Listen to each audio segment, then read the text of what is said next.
pelos testemunhos. Eu me lembro de um dia uma senhora nos procura, ela era de outra igreja, não era da nossa, mas ela falou: pastor, eu tenho uma vizinha que não é crente, mas ela tem ouvido dos testemunhos das pessoas curadas aqui na igreja de vocês. E ela está assim com muita fé que Deus quer usar o senhor na vida dela para curá-la.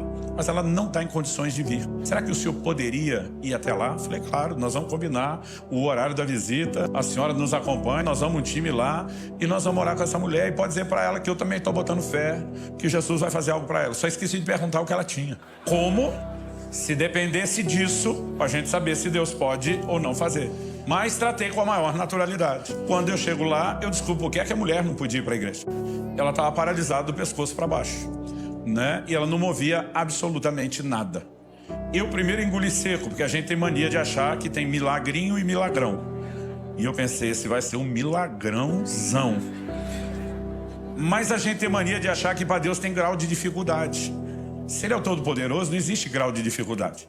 A única fração de grau que você vai encontrar na Bíblia é de facilidade.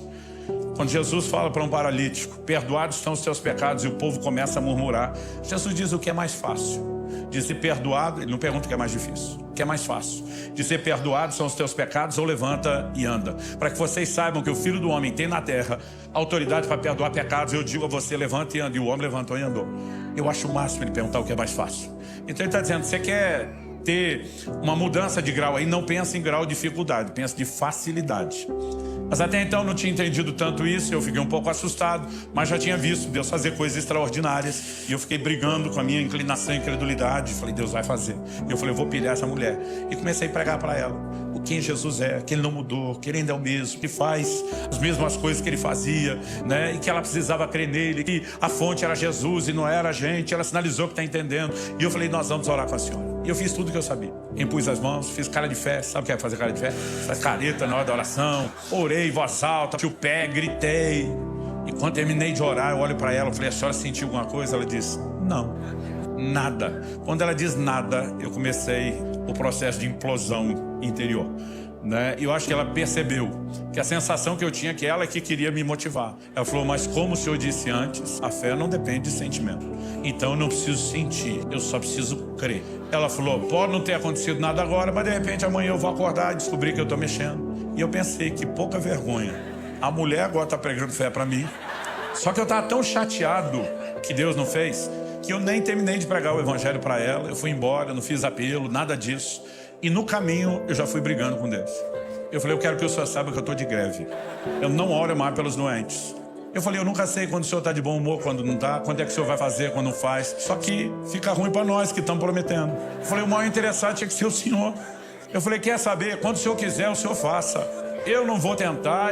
Gente, vocês não têm noção do que foi aquela crise, aquele buraco negro que começou a me sugar para dentro de desânimo. Foi um negócio terrível.